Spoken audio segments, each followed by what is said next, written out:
So yeah, we'll do a little TV news cast here. So, Mike, let me ask you, so we just finished the late-breaking clinical trials. Give me your insights on, 4 trials were presented. You guys each presented 2 of them. What kind of data do you think that the person out there in the audience that's coming to this meeting, what can they take out of, let's take each of the 2 trials that you presented today? Just give me an idea of how people can use that information in their daily practices.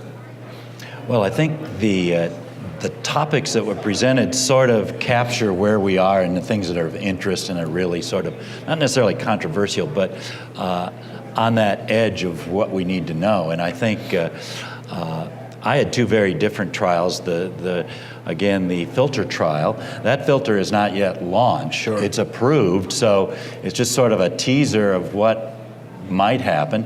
And I think it fills a very interesting place. We'll see. A lot of people would say, oh, I want total control of my filter. I want to take it out when I want to take it out. Right. And that's when I determine that the risk has gone down. But in reality, patients are patients. And when you have less than 50% being retrieved, there's obviously an issue. And I think the results couldn't have been cleaner. Yeah. But it's not for everyone, but I think it's gonna have impact. So that's sort of a teaser for the future. The other trial is just a continuation of sort of the Zilver, and using Japan, which had their pluses and minuses. The pluses are large number of patients, ability to look at these high-risk groups with significant numbers, right, that we haven't really looked at before. And then just this, what do we make of the fact that in many of these high-risk groups, we're seeing results, at least in TLR, that are indistinguishable, that are sort of not different, when in the past, we've sort of shied away. And I think what's always been interesting to me is you take one high-risk group and you pull it out as a sub-cohort, but patients aren't like that. They've got a mix of all these different high-risk things, and I just think that the drug-eluting technologies, be it a stent or a balloon, are going to be better positioned to really address those high-risk groups, and we're starting to see that. In terms of the 2 IN.PACT studies, this is great. We're now getting the longer data that everyone wanted. Yeah. I think Peter's assessment that when you get out to 4 years, the standard PTA group is catching up, yeah, but it's a smaller number of patients given the randomization scheme. I don't know what to make of that. Let's just forget the PTA, but you're starting to see with the DCB, forget what PTA was, but there is starting, and I think his point is very valid. I like this concept of pushing this out farther, and if you need to treat, again, that 1/4 that maybe that's the treatment instead of something else. That makes sense. But I've always sort of felt that after 2 years, there's no drug around, and whatever that technology is, it's going to revert to whatever its basic foundational element is, a balloon, a stent, or whatever, an atherectomy, whatever you used to get when there was not a drug, you're now going to get after 2 years, or it's going to follow those curves. Makes sense. Thomas, let me ask you, so just when we get comfortable with the idea that drug, whether it's balloon or on a stent, is giving us a signal of benefit over balloon angioplasty and certainly over standard nitinol stents.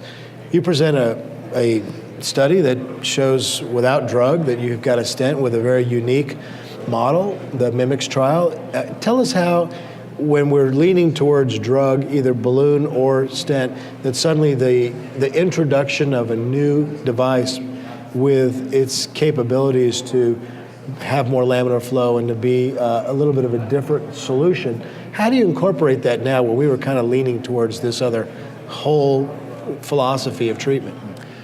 Well, every drug-based treatment modality is targeting the acute vessel wall response to the injury of the treatment, of the endovascular treatment. That means the role of the drug is to suppress neointimal hyperproliferation at the early stage of post-interventional treatment. And the opposite background is imposed into the biomimics concept, into the stent concept. This includes a constant and continuous change in flow pattern. And based on early animal and preclinical studies, it had been shown that this is a long-term effect on prevention of onset of, number one, restenosis, but also it prevents development of de novo stenosis. And what I already mentioned, do we really know what kind of pathophysiology background is related to a stenosis which occurs after 3 or 4 years of index treatment? We don't know it. So if we see, for example, in the DEB trials that after 4 years in the IN.PACT SFA study, the curves are getting closer together. For me, that's a clear signal that this is the result of the exposure of the vessel to well-known risk factors in a patient cohort which is at high risk to develop de novo lesions and restenosis in every area of the vessel bed. So if we would change flow patterns in these kind of vessel areas, this should at the end prevent restenosis on long term. So my conclusion of the outcome of the IN.PACT studies, or in general DCB studies looking on long-term outcome, is they are very effective on the short time period, up to 2 years. Then efficacy is going down, but this is not real restenosis, what we understand with the term of restenosis. This is a de novo lesion, and this can be prevented by changing flow patterns, for example, by implanting a stent.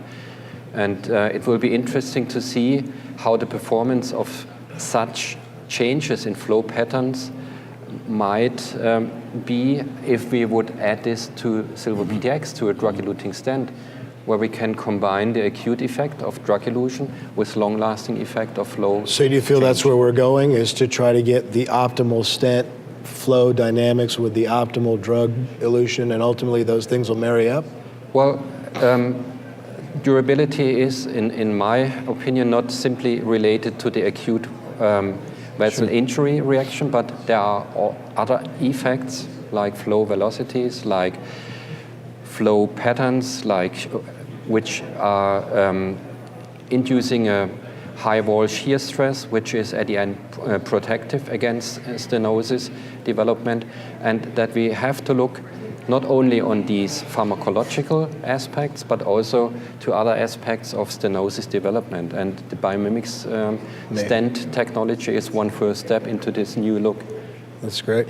I had a question for you, Mike. So, when I listen to late-breaking trials, there's always with the expected information, right? This is what it looked like after 2 years. But every now and then you hear something and you ask yourself, that kind of falls away from what I'm used to hearing. And one of those things was in these large patient cohorts that the lack of outflow in the patients that had drug-eluting stents didn't seem to matter nearly as much. It's like every time someone does a presentation on the factors that affect patency, lack of outflow is always listed as one of those, but now you show us a large cohort that maybe that wasn't. Can you help me understand that? I can give my spin on it. I'm not sure we fully understand it, but this, from the beginning, there was an observation of some physicians in Japan that they were doing this in patients with no continuous runoff vessel. Not a single one. Obviously there's runoff, but it's discontinuous. Yeah. And that they were noticing that some results that were different than what they had seen with conventional therapies. So it was studied, and lo and behold, there were well over 100 patients who had no continuous runoff vessel, which is sort of remarkable. Right. And I think the thing that's kind of interesting to me is obviously the patients with no continuous runoff had a much higher CLI going into it. And they had more amputations in the first 2 months, and you can explain that. I'm not sure I think I can explain it by the fact that the disease was just such that there was irreversible changes that were pre-anticipating it. We don't know that for a fact. Sure. But we do know for a fact that those stents were patent at the time of amputation. Now, but when you go from 2 months to 4 years, no difference in amputations. So that's a real when we're talking amputation, it can't be much more clinically relevant than that.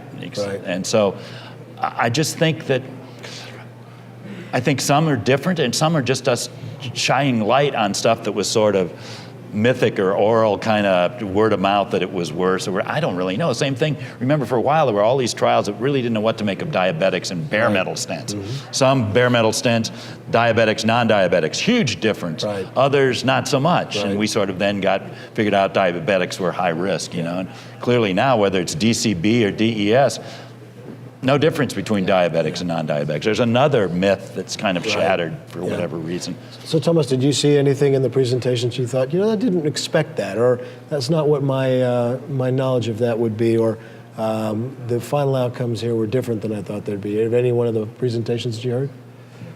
Well, basically what was a little bit surprising at the first glance was that in the IN.PACT SFA study, the control cohort outcome became stable over time. So between 3 and 4 years, there was almost no reintervention in the plain balloon cohort.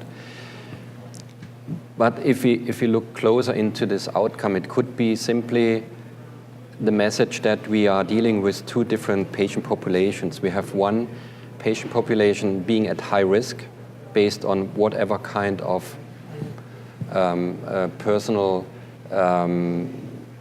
individual lesion and patient characteristics to develop a kind of more aggressive course of atherosclerosis as compared to another half of patients which are in a more benign condition. So that means if you treat once and fix once a focal problem with PTA and it performs good, then it remains stable over time. So they are basically at low risk to develop a second event.